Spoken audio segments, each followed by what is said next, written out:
Good morning. Hello, and welcome to today's Executive Speaker Series event focused on the arts sector in our city.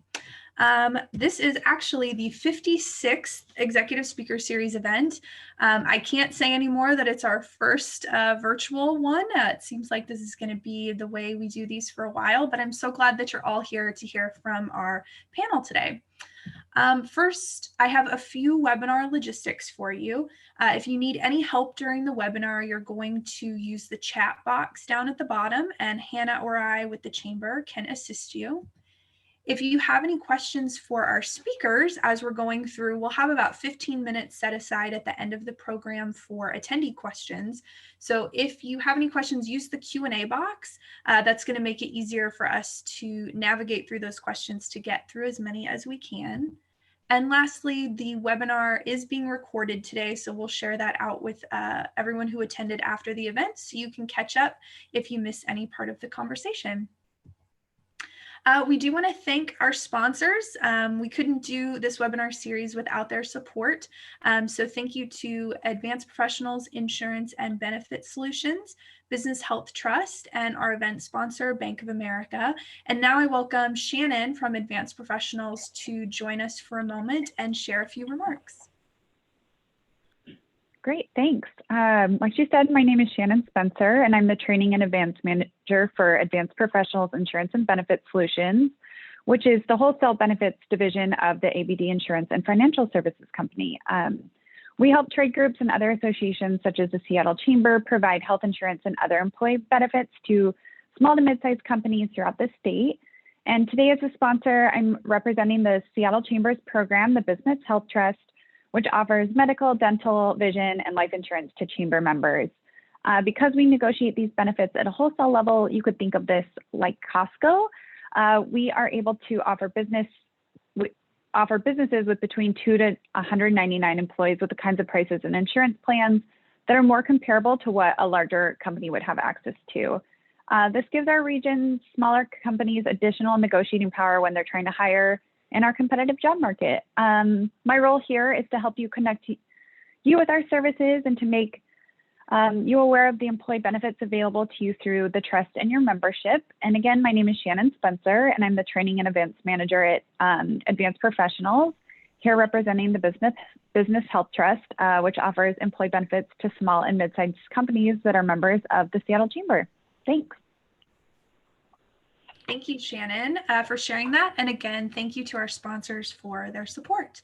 Now, it is my pleasure to introduce our moderator and get our discussion started today. So Randy Engstrom has been a passionate advocate and organizer of cultural and community development for over 15 years. He's currently the director of the Office of Arts and Culture for the City of Seattle. As director of the office, he has expanded their investments in granting programs in public arts while establishing new programs and policies in arts education, cultural space affordability, and racial equity. Most recently, he owned and operated Reflex Strategies, a cultural and community-based consulting business that worked with foundations, nonprofits, and local government. He also served as chair of the Seattle Arts Commission in 2011 after serving 2 years as vice chair, and was chair of the Facilities and Economic Development Committee from 2006 to 2010. He also served as founding director of Youngstown Cultural Arts Center, a multimedia and multidisciplinary community space that offers youth and community members access to arts, technology, and cultural resources. And he also received the Emerging Leaders Award from Americans for the Arts and was one of Puget Sound Business Journal's 40 Under 40. So a very exciting bio, Randy. We're about to have an even more exciting conversation. So I invite you to unmute yourself and introduce our panel and kick off our convo. Thank you. Thank you so much. And thank all of you for joining us this morning. I'm really excited for this conversation with three really brilliant leaders in our city at what is a really complex time in our city, in our country, in our sector. I know I am not sleeping well. I hope that everyone out there is staying safe and is in good health and is taking good care. The Office of Arts and Culture that I am privileged to run was chartered in 1971 It was the year of the largest recession in Seattle's history. Boeing laid off 65,000 workers, 65% of its workforce, and there was a billboard next to Boeing Field that said, "Will the last person out of Seattle please turn out the lights?" And when 34-year-old Mayor Wes Ullman was asked why you would charter a local arts agency in the context of the worst recession in your city's history, he said, "Because you have to give people hope." It is that context in which I think we have this conversation today. And it is in that spirit that I think we look to the arts to be that light at the end of this long, complex tunnel that we find ourselves in.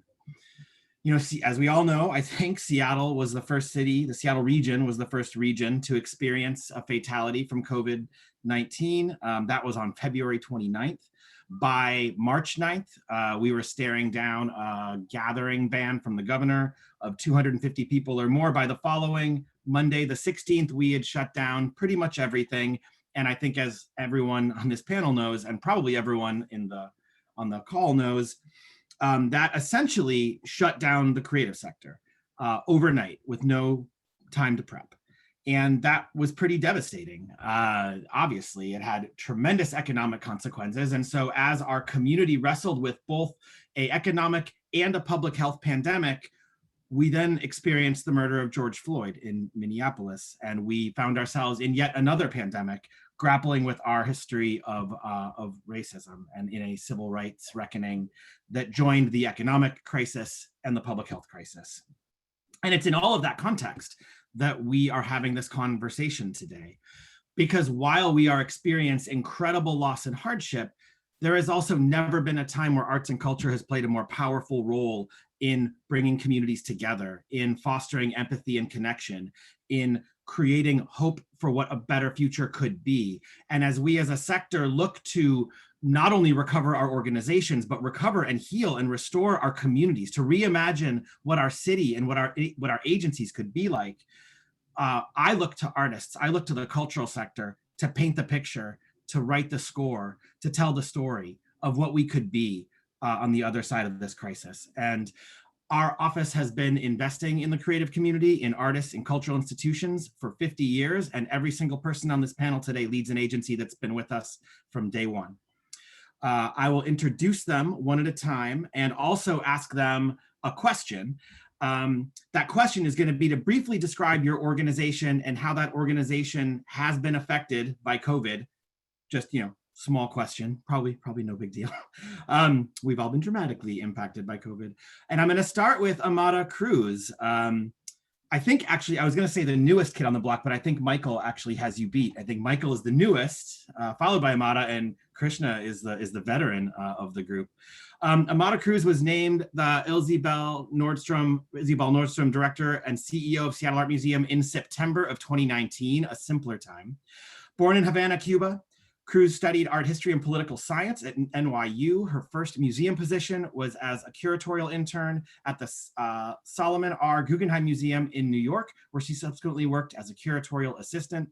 She served as the Sybil Harrington Director and CEO of the Phoenix Art Museum from February 2015 through July of 2019. Her other museum positions have included posts as Assistant Director and Acting Director at the Lannan Museum in Lake Worth, Florida, Assistant Curator at the Hirshhorn Museum and Sculpture Garden at the Smithsonian Institution, Acting Chief Curator and Manilow Curator of Exhibitions at the Museum of Contemporary Art in Chicago, Director of the Center of Curatorial Studies Museum at Bard College, and the former Executive Director at San Antonio-based Art Space and Artist Residency Program.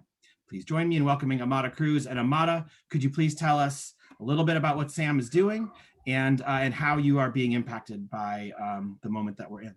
Yes, thank you, Randy. And thank you to everybody for joining us. I'm really happy to be with such an incredible group of leaders here in town. So first of all, from a personal point of view, I have to say it's been quite a first year here. I've been here for a year. For 6 months of that year, the museum has been closed. And as I tell people, I don't really know how to run a museum that is not open. So it's been quite an interesting opportunity and also a challenge. The museum closed like everyone else on March 13th. We have 3 venues. We closed the Asian Art Museum, which had opened only a month earlier. So opened that up, beautiful new facility, which was renovated, lots of excitement around it, up for 4 weeks, and then we had to close it down. Downtown space closed as well. We were able to keep the Olympic Sculpture Park, the actual park, open, and that's been a really wonderful respite for everybody. At the beginning of the pandemic, we were losing $1 million a month. Virtually all of our earned revenue was gone, including the shop, ticket sales, all of it. So that was quite interesting. We pivoted to existing online, just like everybody else, but like my colleagues here, I'm sure we can all attest to the fact that nonprofits are not particularly tech savvy. So it was actually quite an interesting challenge to do that. However, we have learned a lot. So that is probably the most positive outcome of this closure. We started working on the reopening about a month after. So put together a task force to really plan, because we knew it was going to be hard to reopen, but we actually thought we were going to be closed for only 6 weeks at the beginning. So every month we had a new plan on reopening. We have reopened. We opened again on September 11th, and that was a really, really happy day. We felt like we had to reopen, even though, frankly, we are still losing money, because we wanted to retain our members. Our loyal members who have really stuck with us were losing a little interest. And so we felt like we needed to really be visible once again. The reopening has also allowed us to go after some fairly big national grants. We could only do that by being open. So that has been a really great opportunity, and that's gone well. Also, we are back to earning a little bit of earned income, and things like the shop are doing better. The morale boost cannot be overstated as well. Really a big thing for the staff to be reopened. Excuse me. Also a big thing for the board and for all of us that really care about the museum. I think I'll stop there. Give everybody else a chance. Thanks so much, Amada. I'm going to move over to the newest amongst us, Mr. Michael Greer. Michael Greer is the president and CEO of Arts Fund. As a former professional dancer and experienced executive, Michael's leadership experience spans both the for-profit and nonprofit sectors. He previously held roles as the executive director of the Oregon Ballet Theater and Portland Ballet in Maine. Michael started his career as a dancer with Ballet West in Salt Lake City, where he danced for 6 years. Michael then spent nearly a decade in leadership and executive roles in manufacturing, financial services, and commodities in India and mainland China for several multinational firms. He's a former trustee at the Oregon Arts Commission, Cultural Advocacy Coalition, and the United Way of Greater Portland. Michael holds a BA in economics from Hampshire College and a master's in education from U of I, Champaign-Urbana. He is currently pursuing an MBA from the Wharton School. Please join me in welcoming CEO of Arts Fund, Michael Greer. Thanks, Randy. And thanks to Amada and Krishna and everyone else on this call today. This is such an important topic. Arts Fund, as many of you know, is supporting our community through leadership advocacy and grant making. We are coming out of our 50th year of existence here in the greater Puget Sound community, and it has been a wild ride. As Amada mentioned, I have been in this role now for 5 months, and so I have known nothing but COVID. And it is amazing. There are still people on my staff that I have not met face to face. But what has Arts Fund been doing throughout this crisis? I think it's important to remind everyone that back in March, when this really took off, Arts Fund, we started to quantify what it is that was, the impacts of this. And we came out in April with a survey that looked at our cultural partners network, which was a group of about 120, 130 arts organizations, and asked them what the impact was at that point. And so we found between April 9th and April 20th, the projected financial loss for the sector out of those groups was roughly $134 million for fiscal year 20, with employment losses of nearly 5,000 employees. That was back in April. We have since embarked on a series of quarterly surveys to kind of update those numbers and continue to get a pulse of what is going on in the sector, because we feel that's going to be really important for our leadership and advocacy roles moving forward. All of that said, as Amada mentioned, and I know Krishna will speak to, there is a silver lining and there's inspiration in all of this. We have been seeing that a lot of our organizations are really undergoing Herculean efforts in order to pivot what they can to a digital model where they can, to increase interest and to maintain a presence in our community, because we know that it is important on so many levels to have arts and culture being present in our communities at all times. And the other thing that I want to just leave my opening remarks with is that the arts and culture community, this is probably the most resilient sector that I can imagine.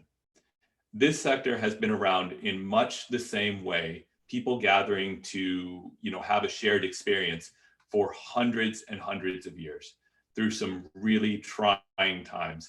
And I have no doubt that we will make it through this and come out of this and still be able to share experiences with each other. The question that I think we're, going to dig into today how do we come out of this? In what way? And how long is it going to take? And what do we do on the other side? But that this is a resilient sector that will be here for us for another, several hundred years. Thank you so much, Michael. Last but certainly not least, the grizzled veteran of the bunch, joining us from halfway around the world is Krishna Tyagarajan. He is the CEO of the Seattle Symphony. He was appointed president and CEO of the Symphony in September of 2018. So he's got Amada and Michael beat by quite a bit. He remembers a full season of gathering in person, which is remarkable to think about at this point. He served as the chief executive of the Royal Scottish National Orchestra. He joined the RSNO at a pivotal moment in the orchestra's 125-year history, overseeing the final stages of the company's move from Henry Wood Hall, its home since 1975, to the purpose-built state-of-the-art rehearsal, recording, and education facilities of the RSNO Centre in the heart of Glasgow, Scotland, a UNESCO City of Music. Tyagarajan joined RSNO from the New York-based Orpheus Chamber Orchestra, where he served as executive director since January 2013. Previously, he served as president of Symphony in C, one of 3 professional training orchestras in the United States, and was senior director of artistic operations for the Rochester Philharmonic Orchestra. Born in Germany, where he is joining us from today, Tyagarajan trained as a pianist and performed throughout the US, Europe, and Asia. He is a graduate from Indiana University with a bachelor's and a master's degree in music. Thank you so much for joining us, and please do tell us a little bit about the symphony and how you're navigating this complex time. Thank you, Randy, and it's a great pleasure to be with such distinguished colleagues here on this panel. I think this is the first time in my lifetime that I've become the grizzled veteran of a group. So, I'm going to take that with a grain of salt, but it's so great to have everybody here. On March 11th, the Seattle Symphony went from really an absolute banner run of 5 Grammys, 5 years in a row, Gramophone Orchestra of the Year, and its inaugural season with new music director Thomas Dausgaard. That's all that happened just before March 11th. And then on March 11th, we went to lights out because we were not able to fulfill any of the requirements that were given forth by government, both state and local, regarding the COVID measures that had to be implemented. At the time, the Seattle Symphony Orchestra was a $36 million organization, the largest symphony orchestra in the Pacific Northwest, the 3rd largest symphony orchestra on the West Coast in the United States. And it's an organization that has about 121 years of history. So it's weathered some storms, but this one seemed to be different from all the others. And just like Amada, we thought initially we could be back in business in about 6 weeks. Of course, that's not to be. In the meantime, we are fortunate that we had some measures in place. So actually, our fiscal year ended August 31st, and we were able to end it on a balanced result, which is pretty good for us. But there is no doubt that this crisis has completely eviscerated all of our earned revenue going forward, and that we have to really change the way we do business. This crisis has given us some pause, and it's given us precious little time to try and reinvent ourselves in the digital realm. But fast forward to September 15th, and we started in a digital way to come back to rehearsal. And on September 19th, we were the first orchestra on the West Coast to start a digital season with live broadcasts. And we're proudly producing from downtown Seattle. It's important to us to let people know that downtown Seattle is not just boarded up. There is life happening there, and there will be life continuing. We are so happy and proud that the Seattle Art Museum across the street was able to open up again for actually people to come in and see the art. And we are basically looking to share everything that we've gained in this process with the other performing arts organizations and symphony orchestras in the Pacific Northwest region, so that they too can return to doing some sort of performance in a safe, socially distanced way. But we view ourselves as a leader in our field, and we want to make sure that everybody benefits from our lessons learned, because we feel that music is part of what you just described as giving people hope. We feel music is part of health and well-being, as are all of the arts in our wonderful state. So that's where I'm going to stop right now. Thank you so much. And thank you to all three of you. There won't be a long preamble with the questions now. I will just ask them. And Michael, the next question, I'd like to start with you, because while this has undoubtedly been a challenging time, it's also been remarkable to see the amount of support that has been put forward to arts and culture. The very day the governor's order came out, the artist and author Ijeoma Oluo started a GoFundMe that then moved to the stewardship of Langston and raised and deployed $1 million to individual artists impacted by the crisis. Our office at Arts and Culture, our partners at the County for Culture, continuing to put millions of dollars into the community. Artist Trust did a fund as well for helping individual artists, and of course, Arts Fund. You guys have done a great job and been great leaders in that space. As we look ahead, what opportunities do you see for the arts and culture sector to grow or change?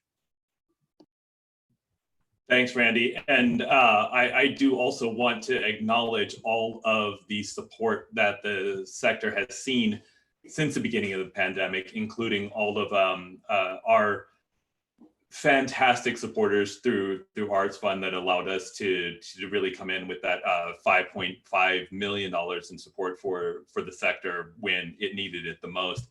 What are the opportunities? So we just had some data come into us yesterday from a number of organizations, and it's really interesting that 100% of the organizations that we surveyed have moved to some type of digital offering. And we were really amazed to see that number at 100%. 93% of them were currently in some type of digital programming, and another 7% had plans to move there or had already been there. And so that we think that there's a real opportunity for organizations, arts and cultural organizations, to expand into this area post-pandemic, so that they can broaden their audiences. The other thing that we're seeing is that there is a broadening of the audience base outside of the traditional geography. And 91% of those surveyed had said that they developed new programs. 87% had launched into new and expanded territories, and 46% said that they had new partnerships around co-produced programming. I was anecdotally talking to someone the other day, and they mentioned that they couldn't figure out why they were getting an increased patron base from Turkey. And they were having to adjust their programming and the times and the schedules, because they just kept getting more and more people from Turkey, and they couldn't figure out why. But I think there's also a real opportunity in around a lot of the discussions that we're having on equity, barriers to entry and access, in that we are seeing that it is easier to deliver a lot of this content via the digital model and via the internet to communities that historically had barriers to entry to some of our larger halls or downtown Seattle, or areas where they did not feel welcome or they did not feel safe. And so I think there's a real opportunity that we're seeing in order to be more inclusive with our offerings through a lot of these different deliverable methods. Thank you for that, Michael. Krishna, same question to you. What opportunities do you see for arts and culture to grow and change in this moment? I think this is, I think this is an important time to really take stock and look at where we've been and where we should be going. And I think especially performing arts organizations like symphony orchestras have been somewhat static in the last 35, 40 years. Moving into the digital age was long overdue. When Michael talks about an organization that suddenly has fans in Turkey listening in, once we moved to our digital platform, started seeing people, Seattle, obviously Washington State, obviously California, but all across the country, all the way to New York City and Boston, and then all across the globe. I mean, China, South Korea, Germany, Slovenia, Slovakia, Poland, Great Britain. Suddenly everybody is looking at the Seattle Symphony Orchestra. And I think that's a really, really important thing. Some of them are, expats from Seattle who've gone all over the world to work. And some of them are just people who've heard about the Seattle Symphony and want to listen the type of music making that we have. So we are not giving up on this digital platform, even when we can come back to in-person concerts. This is something that we're going to stay with. And I actually personally think that the digital platform in combination of audio and video is going to replace the traditional recordings that we used to make, the traditional CDs that we then, we kind of cheated and we said, well, we'll also do online releases, but it's still audio. I think the way of the future is going to be these live recordings that are going to be audio and video combined. I think that's what's going to take over the market in about 3 to 5 years. So this is a time for us where we have to reinvent ourselves. It's also important because we had some demographic lack of movement, if I may call it that, where we had the average person involved with the symphony creeping towards an age that is past retirement age. And we love everybody that comes to the symphony, and I especially love the people who have disposable income and time, right? But we also need the younger generation to become involved. And while we moved into this digital realm, suddenly we're seeing a demographic shift, and we're seeing people who actually have the ability to watch us on their time, because their life is such that they can't join us in the usual concert hours. But if we keep the platform online and they can download it when their time permits, suddenly we're beginning to see those people interact with us. I think these are just a couple of small things. There's also internally, we have to really start questioning how we manage an organization. Do you need a huge floor space office? The answer is no, you actually really don't. One of the biggest conversations we had before COVID hit was whether we should expand the floor plan and maybe rent extra office space. Now we know that's not the best use of our resources. So these are just a few of the items that we've really looked into since COVID-19. Thank you so much. Amada, I want to bring this question to you also. In this obviously time of great change and challenge, you guys are open, and you just got some good news, some rare good news in 2020.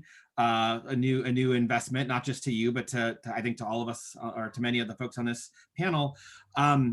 What are the opportunities that you're seeing for arts and culture, and where do you see an opportunity to grow and change?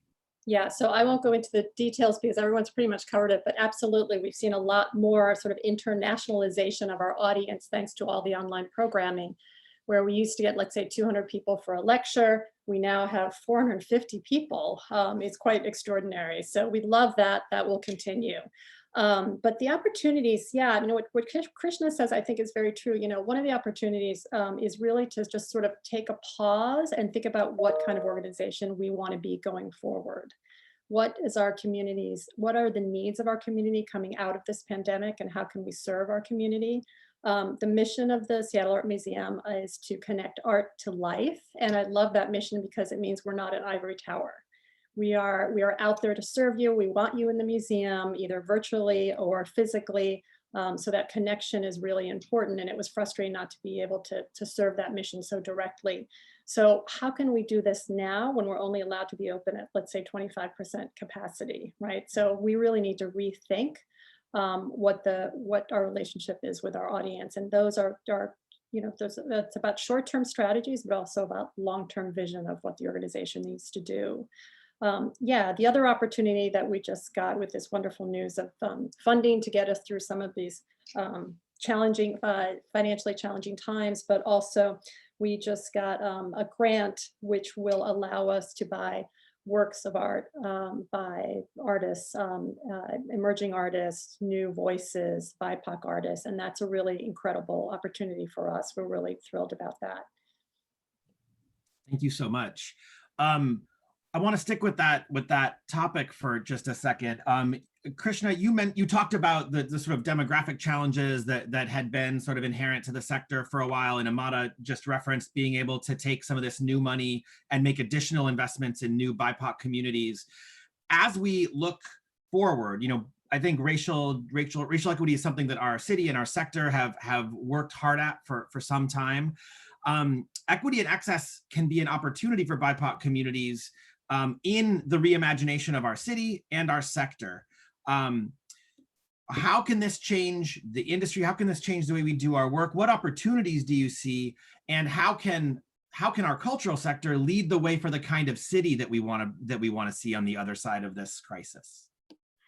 So I think one of the ways that we can better serve diverse artists, BIPOC artists, is by providing opportunities on the local level. I'll give you an example. Our opening night concert, September 19th, we weren't really sure if we were allowed to keep going, so we had to pack as much into that opening night, September 19th, as we could. And so one of the things that we really wanted to showcase was there's the classical traditional symphony orchestra, and there was repertoire associated with that with Beethoven. And then there's also the crossover orchestra that does singer-songwriter crossover material regularly. And we asked local artist Whitney Manger, singer-songwriter Whitney Manger, to join us. So it's just one example of every concert for the next 6 weeks in which we made sure that we had either a person of color as the composer or a person of color as the soloist in our lineup. But more importantly, just about every other person that we hired as a soloist or a conductor actually has a local connection to Seattle, either by being born and raised here and then having left and made a career in the big wide world, or by having recently come back to Seattle. And I think one of the really exciting aspects of all of this, if you ask me personally, and this is my personal opinion, but one of the really exciting aspects is that symphony orchestras are going to regain a local quality brand again. I have often spoken about what I call, and I'm not trying to put anybody down, but I call this the Banana Republic effect, where in the United States of America, in any city, any market, before all of this, you could go to the same mall and buy the same pair of jeans, right? Same pair of slacks. You could look exactly the same whether you were in New Orleans or in New York or in Seattle. Well, that's what happened to symphony orchestras too, because symphony orchestras were in this rut where if Boston thought it was good enough and St. Louis thought it was good enough and Los Angeles thought it was good enough, then maybe New York Phil thought it was good enough, we would take that certain artist, right? And what happened was we began to exclude locally relevant artists because the other orchestras hadn't seen them. Well, we've broken with that in our current planning of our lineup going forward. And we're not going back. We're going to make sure that we create these opportunities, because if we want to be relevant to our community, the artists have to be relevant to our community. And if you have local artists, they're usually telling a story that comes from within the community. So to me, this is the best way, the most promising, and I would say organic way in which we can actually significantly increase diversity within the classical music and also the non-classical music artists scene in orchestras. Thank you, Krishna. Amada, I'd like to also put that question to you. I think SAM has been a leader in their commitment to equity, creating a director level position for that focus in the last year with the indomitable Priya Frank. And also I think intersecting with that BIPOC community need is a lot of conversations in the sector around accessibility and this idea of building back. Krishna talked about the way that the work environment and the office environment is changing. What are the opportunities, not just investing in our BIPOC community, which is critical, but also in thinking about accessibility and the other ways that we can center new voices, emergent voices in the way we do our work on the other side? Yeah, I mean, I think that's extraordinarily important. And yes, absolutely. SAM has really been at the forefront of that in Seattle. And frankly, it's one of the reasons I came to SAM. You know, we are looking externally in terms of the exhibitions and the programs that we offer. And we've had a good track record of showing the work of BIPOC artists, but we're actually increasing our commitment to that. But we also are doing what Krishna was talking about, which is really focusing locally as well. You know, again, what is it that our community needs? We need to look at the talents that we have. And so right now we're focusing, we're highlighting the work of Ginny, the collection of Ginny Wright and the incredible legacy that she left to the city of Seattle. But then we shortly, in a month, we'll have an opening of the incredible local iconic artist, Barbara Earl Thomas, who's extraordinary. And that was planned a while ago, actually. We had to reschedule it for post-COVID closure. So that commitment is really important. But we also decided to really look internally. So we just started an equity task force, which is made up of board members, community members, and also staff members to really move this commitment to racial equity forward and bring in the whole. I very much wanted to bring the entire organization sort of 360 into this conversation. So after 6 months of meeting every month, we will have some very actionable items and recommendations coming from the task force to the board and to the staff, to management, to make sure that we are actually, it's not just what the equity team does or what the exhibitions do, but it is the entire organization internally as well. So that we're making some very strong structural changes. So the racial reckoning is actually an opportunity. It's a good thing. It puts a spotlight on all of us, and we are being called to account, and that's a positive thing in the end. Couldn't agree more. Thanks, Amada.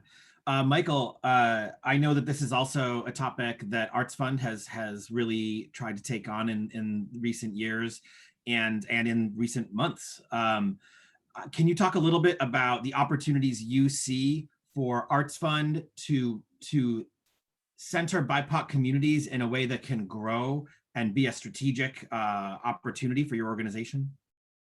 100%. And I want to really acknowledge Amada and Krishna and a lot of the other organizations out there that are doing the work in order to try to lift the stories and center some of these conversations. But one thing that we're realizing at Arts Fund, and we really want to make known, is that it's not as much about change as it is about recognition. There are fantastic organizations within that are being led by the BIPOC community that are doing good work. They've been doing good work for decades. And you know, I'm thinking about Sharon Williams at CD Forum. I'm thinking about Tin Lennon at Langston, Miss Melba at Northwest Tap Connection, Russell Brooks at Red Eagle Soaring. I mean, the list goes on and on and on. And on top of, or I guess in addition to the work that, you know, some of our anchor organizations are doing in order to center and highlight composers or choreographers or artists of color, we're also looking at how do we lift the voices of those in our community that have been here doing the work for decades, and how do we give them access to not only the patron base, but just the microphone, so that they are being seen. And that's part of some of the digital transition that we've been looking at, is that there is a little bit of an equalization, and where you know, we completely acknowledge the fact that not everyone has the same access to the resources in order to build those digital platforms, but it is a little bit less of a list, I'd say, than building another Benaroya Hall. Or having access to, you know, Seattle Art Museum. So we feel that there's a real opportunity to continue this equalization of the conversation among existing BIPOC voices in our community, and to amplify, the work that a lot of organizations are doing with additional voices. That's great. Thank you, Michael. And thank all of you both for that answer, but also for your commitment to that work, because I think it's something that we hold really close at the city. I want to get back to something that that Krishna said. My goal is to this will be the last sort of prompt question, and I'd love to get into some questions from the audience. And there's one that we got, but I want to go back to something Krishna said about Seattle's brand and identity, and how we really can harness local talent to tell our story in a way that's unique. Jerry Garcia is an architect at Olson Kundig who used to be on the Seattle Arts Commission, and he said in a focus group that we were holding a number of years ago with Sharon Williams, actually, he said that as individual places, as the world gets more interesting because of everything that we talked about, the internationalization, right? You can access anything, anytime on your device. Individual places become less interesting because they become more like each other. That's, I think, the Banana Republic effect that you were talking about, Krishna. And yet Seattle has changed the world a dozen or more times. We invented air travel. We invented desktop computing. We invented cloud computing. We invented $6 coffee drinks. We actually changed the music industry like 3 different times, and we continue to change the world. And there is this Venn diagram between the innovation of our city and the rich cultural artist community that's here that I think is really, really interesting. And so as stewards of those cultural institutions and those artists, what support do you need from government? What support do you need from private businesses? What do you need in order to make real that opportunity to brand Seattle as the city that it can be, and maybe always has been, but going forward, we get to tell that story in a new way, in a different way. So Amada, I think I'll start with you. What do you need from us at the city, from the government at the state? What do you need from our partners at the chamber and our partners in local philanthropy? I mean, money, yes, but what else? Yeah, I was gonna say support. Clear guidelines.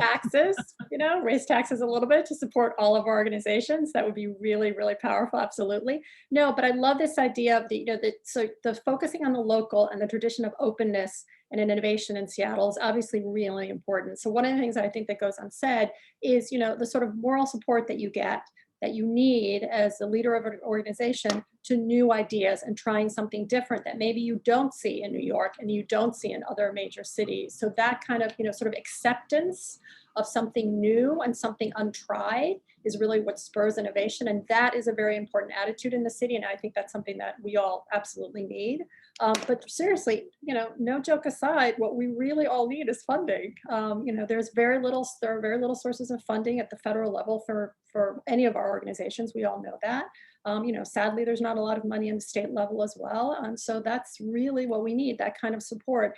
But it starts with answering the question of what kind of city do we want to be? We want to be a city that is rich in the humanities, where all of us feel accepted, all of us go into these various organizations and we can celebrate our shared humanity no matter what our politics are.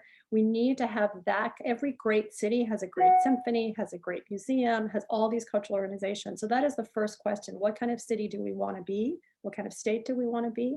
And in that case, if we answer that we want to be a culturally significant place that really puts innovation in every way at the forefront, then that's where you start seeing support and people wanting to really support and back their organization. And their artists, that's really important. Thanks, Amada.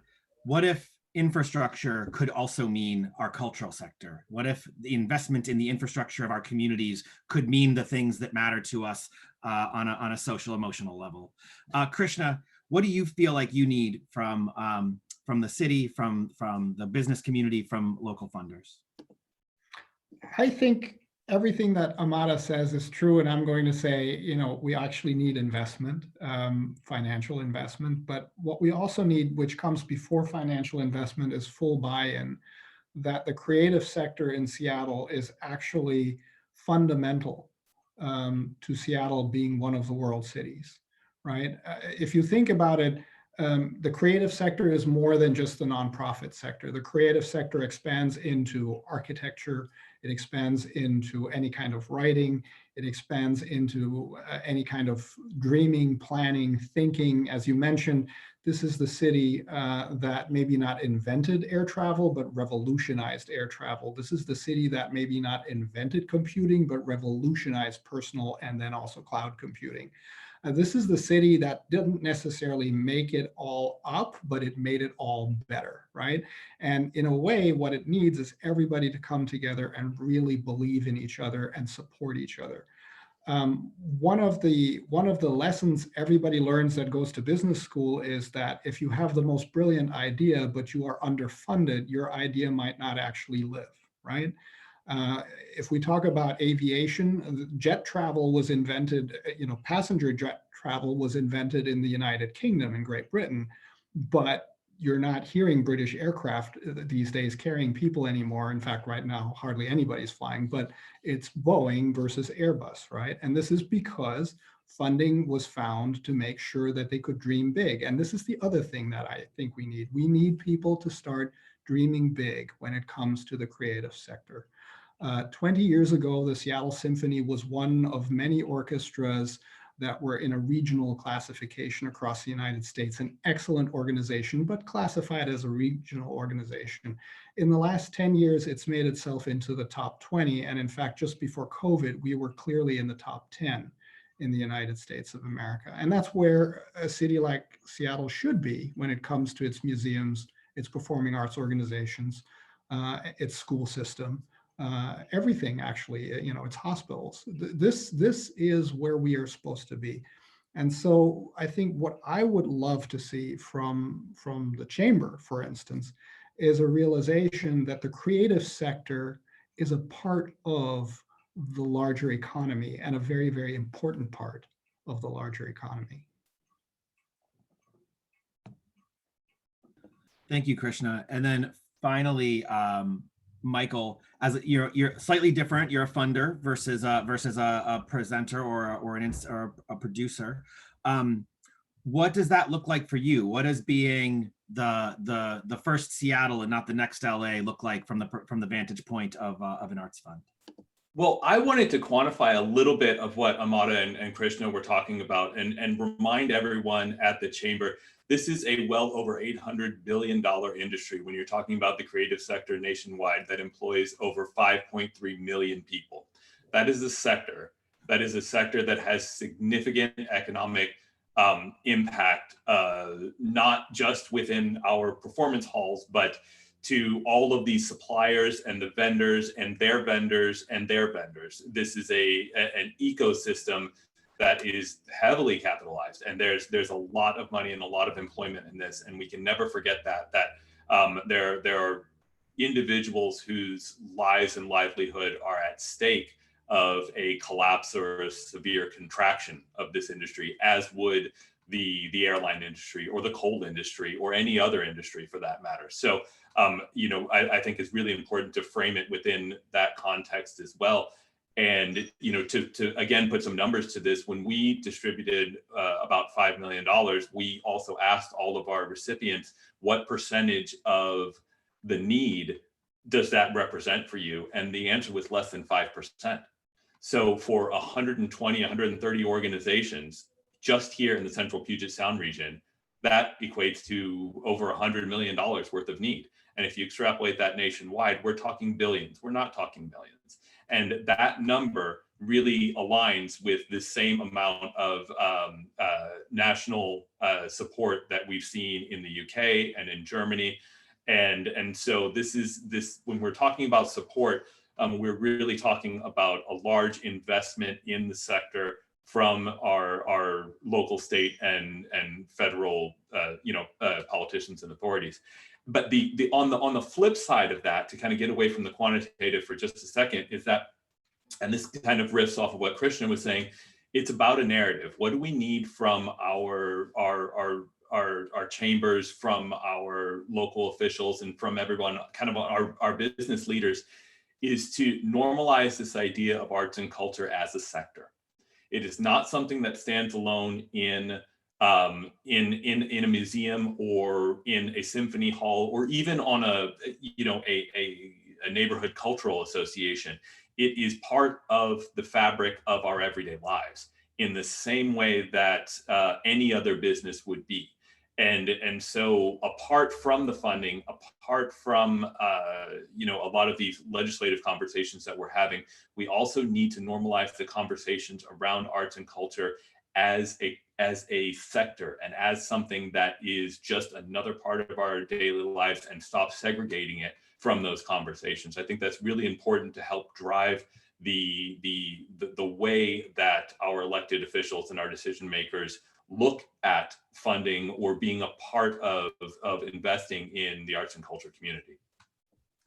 Thank you, Michael. And yeah, we know from both local and federal data, the creative economy is the second largest, fastest growing segment of the national economy. And it's the one thing that will never be automated, because the robots will never be able to be a symphony, or at least I hope that's not a symphony I want to attend. But we've done a lot of work as a city with the Economic Development Office, recognizing the impact that automation and AI are going to have on the workforce, and the places where we know that is unlikely to happen are in jobs that are based on human empathy and on creativity. And I think those are sort of the bicameral elements of our cultural community.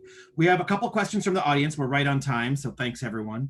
I knew with the symphony being here, we'd be on time because it's so important. Elizabeth Ralston asks, and this goes back to the conversation we were having about BIPOC community, but more specifically about accessibility.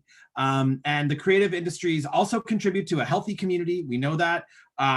We know that being part of the arts contributes to a healthier and happier community. So how do we see universal design principles having a role in the rebuilding of the arts sector, especially when it comes to racial equity and accessibility for all? And any of you can take that first, or I'll call on one of you. I'd be happy to jump in first, because I just had a conversation with Elizabeth the other day and was really impressed with everything that she is doing at Seattle Cultural Accessibility Consortium. But again, in order for our sector to continue to thrive and continue to be relevant in the future, we need to be inclusive and accessible to all different populations. And that is just, we are going to need a continual pipeline of interested and qualified patrons as we move forward, and those will come from every part of our community. And if we are creating barriers, physical or mental, or real or imagined, then we will not survive. And I think that Amada and Krishna can speak to it in more practical terms, but creating accessible spaces, again, physically and in the minds of our patrons, is incredibly important. So anything that we can do to that will help us come out of this and recover stronger. Krishna, it looked like you were going to jump in as well. Well, I just think it's interesting, the universal design principle, to put that in there. I don't think symphony orchestras ever think in those terms. It's something that we have to actually begin to put into our vocabulary. I think the one thing that is even more important than that, I think, is that we have to change our processes, right? Because if just being very collaborative and having a process-driven environment were to lead to the desired outcome of fair equity and inclusion, then it would have happened 40 years ago. But the processes that we've had in place need to be rethought and sometimes shaken up.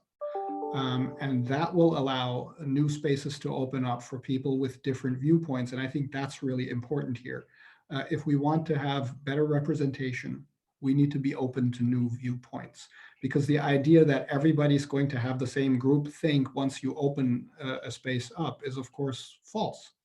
We have to become very comfortable, and we indeed have to invite new viewpoints to be brought into the conversation. And I think that, to me, is the biggest benefit of the conversation that's going on right now about equity and inclusion.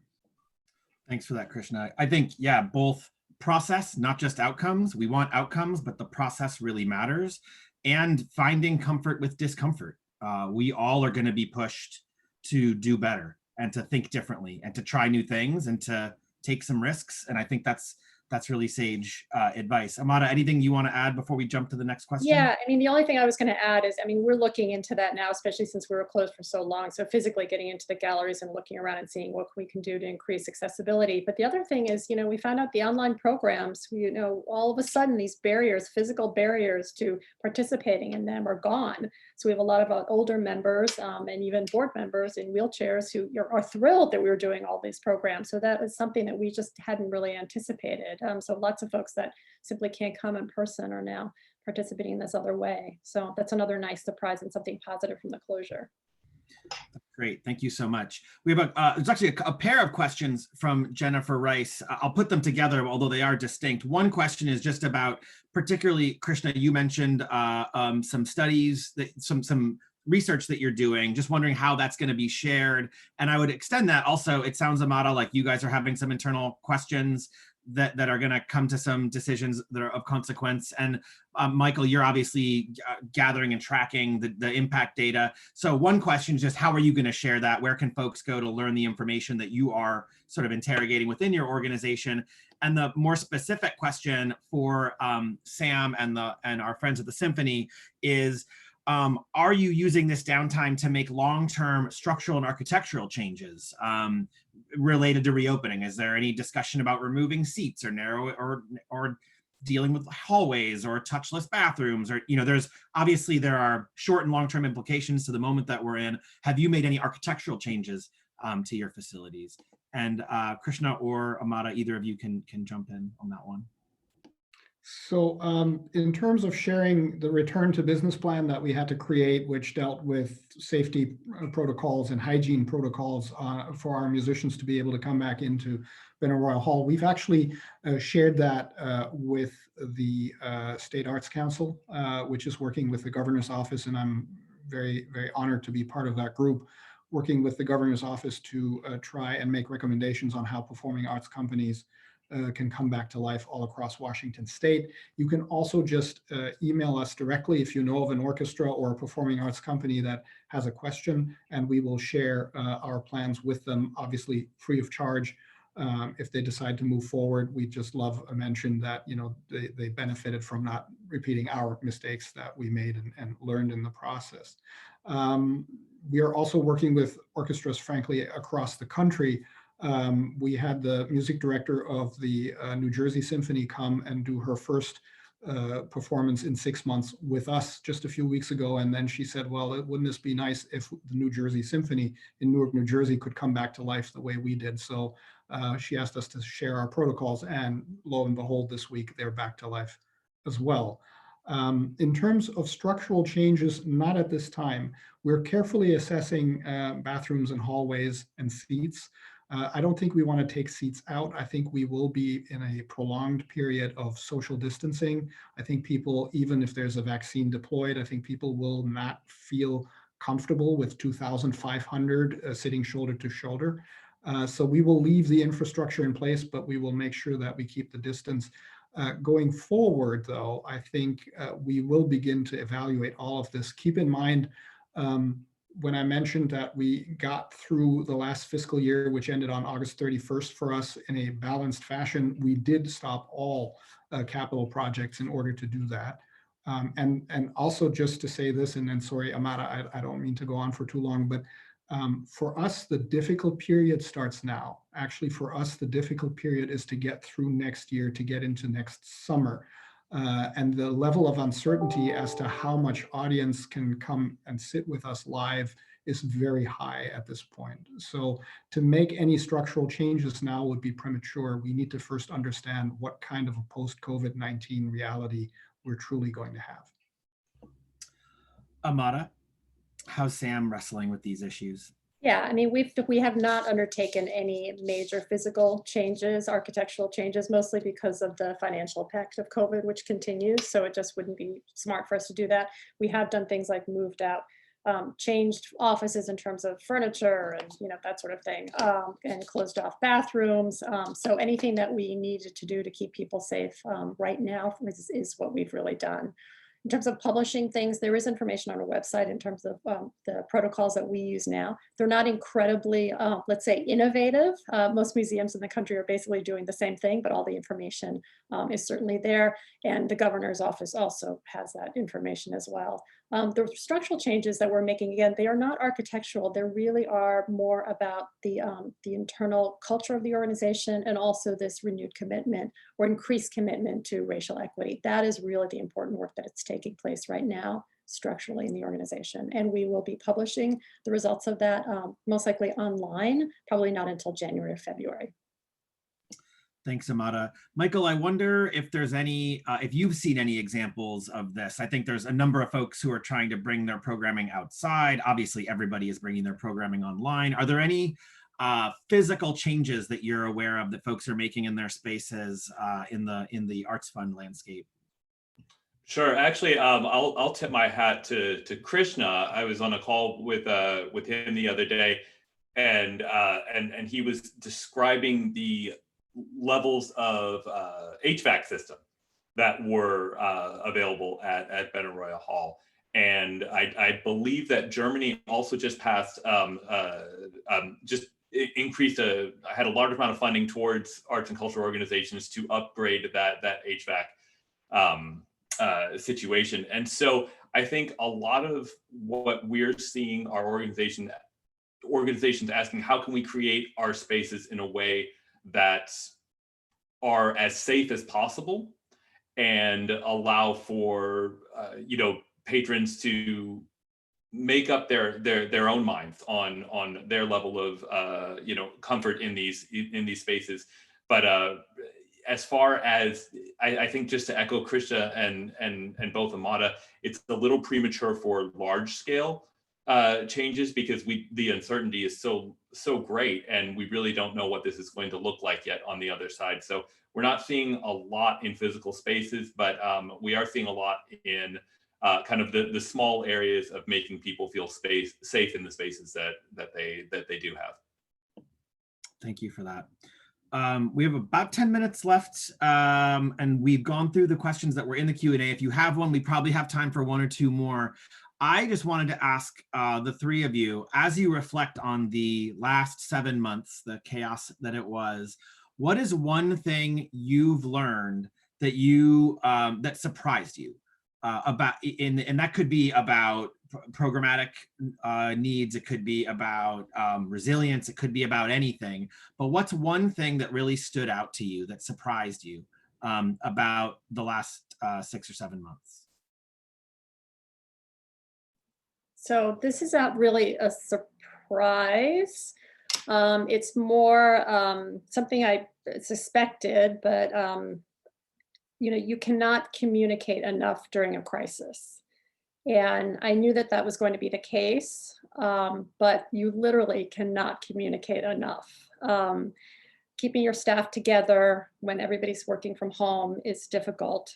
Nurturing the culture of the organization when everyone's working from home is difficult. Keeping donors engaged when everyone is dispersed is difficult. So that has been a major focus, is communicate, and keeping people together as much as you possibly can in this virtual world. That was a big challenge. And I'm surprised, the surprise was how much time I spent doing that. Well worth it though. I completely agree with you, Amada. I don't know if it was a surprise, but what I found interesting is that it all seemed like an almost insolvable challenge until at the symphony we made the decision we are going to prioritize on the people. We're going to prioritize the people. There's actually an article in the Seattle Times that claimed that we laid the musicians off. That article was premature because we got our PPP funding and we didn't lay anybody off, and we decided to keep everybody on, especially the musicians. We had some staff that we had to lay off, but even there we wanted to continue paying health benefits, for instance. And so once we decided we'll prioritize on the people, then the creative juices really got going. And what in a very nice way surprised me the most was that Obviously, we had to make huge sacrifices in salary in order to keep this business going without any kind of earned revenue. We're at 50%. And when I said we were 36 million, we're looking at next year to be maybe 16 million. So it's a huge, huge cutback.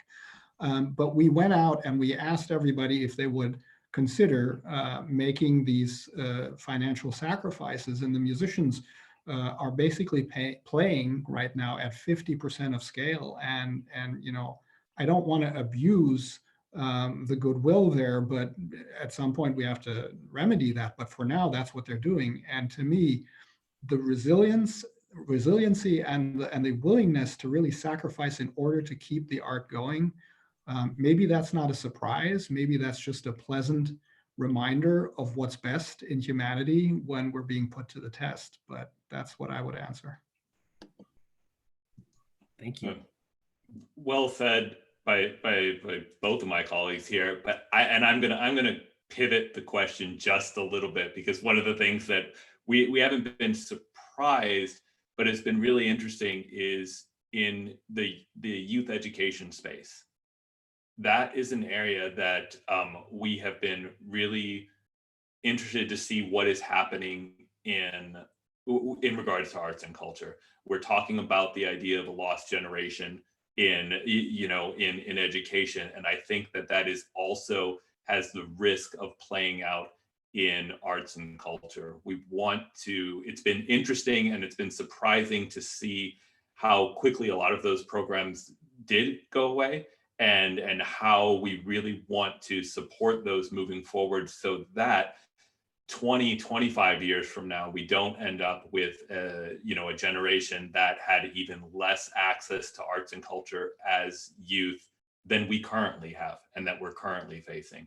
And so that has just been another area that we're really focused on and looking at and paying a lot of attention to. And I know that both Sam and the Symphony have incredible youth engagement programs, and we tip our hats to both of those organizations for being able to do what they can in order to keep those going during these times.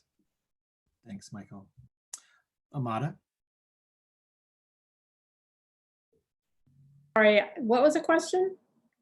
Oh, well, I answered it before. yeah, you did. You're right. Okay, sorry. I'm in my mind, I'm trying to synthesize it because I think. Wait a minute. I know I'm listening. Yeah. Well, and I think all of the things that you guys talked about, I mean, the generosity, the resilience. I mean, there are too many examples of organizations pivoting and centering people, to your point, Krishna, their own people and the people around them. It's just been remarkable that the instinct people had was to take care of each other. From Ijeoma's GoFundMe all the way through continued investments that 4Culture is making, and all the pivots that individual artists made and institutions made. And Michael, your point about young people is also really well taken. Both the gravity of what are, in particular, 16 to 24-year-olds are staring down right now in education and the economy is incredibly scary. And so the ways in which the cultural sector and education partners have wrapped their arms around some of our young people is really important. And I will give a special shout out to the arts education partners that our office works with, because when school went online with no prep in the spring, it was the teaching artists, the arts educators, the cultural partners who were the quickest to respond. We had 30 Creative Advantage videos or 90 videos by 30 artists online within weeks of the closure. And that is such a testament to the innovation and the thoughtfulness and the nimbleness of the field. We are just about at time. I want to just say thank you to all three of you. This is a busy and scary time, and to give of your time to talk with the folks in the community is really, really lovely. All right, Elizabeth has one more question. We'll get that in in the end here. These are hard times. I appreciate the work you're all doing. I appreciate the Chamber giving us an audience and a platform to have this conversation. I appreciate the sponsor, without whom this probably wouldn't have been happening. So thank you for that. And thank you for providing healthcare to people, because that is also critically important. Quick thought, digital advancements in the past 6 months. What specifically have you done to expand your accessibility outreach with your digital expansion? we'll do a quick go around and then we'll leave it there.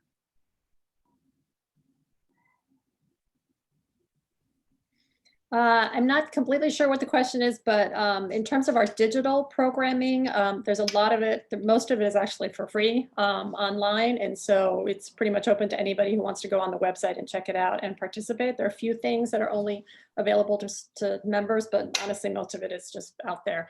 The other thing is we're recording just about everything that we do. And so even if it is an event that, let's say, was a smaller event for not a large audience, then a couple of weeks later, once it's edited and cleaned up, you can also access it on the website.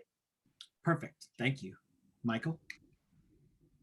Well, given that we don't have a lot of direct programming at Arts Fund, we're noticing a lot of the same things that Amada, you just mentioned with our partner organizations, really just scrambling to get digital programming up to begin with in any way, shape, or form. And so that's been the first barrier. And we see organizations continuing to ask, how can we make that better? How can we make it more accessible to all communities, people with disabilities, with BIPOC communities, and like I think the organizations that we're talking to are looking at, well, what are the barriers in the digital world? But I will also say a huge thank you, and I'll take this opportunity to both Krishna and Amada and Randy and the Chamber for giving us this platform. This is a very, very important conversation, and I'm glad we're able to be a part of it. Krishna, final thoughts? Sure. We started with the digital platform that's a paywall. And so what we wanted to do was, first of all, learn how to operate that consistently. We've just this week started bringing back our youth programming, and we are going to start working in free accessible community programming. We just had a conversation with All in Washington, where we want to support the ability for everyone in Washington state to have access to high-speed internet and actually a device with which they could access all of this programming. And again, thank you all so very much for giving us this opportunity. I really enjoyed speaking with my colleagues, and I hope that we answered your questions. Leah or Hannah, anything you wanna do to bring us home from the Chamber? Yes, thank you. Just as you mentioned, Rainey, thank you again to our sponsors, Advanced Professionals Insurance and Business Health Trust and Bank of America. We couldn't continue this programming without their support. Thank you all so much. That was a fascinating conversation. I love listening to all of the adjustments that you're making and the ways that you're continuing to support the community and allow more people into the arts community who maybe haven't been in that space before. So thanks to all of you. Hope to see everyone at another Chamber event soon. Check the calendar. We've got some good stuff coming up. So have a great one. Thank you. Thank you, everybody. Thank you, Randy. Thanks all. Thank you.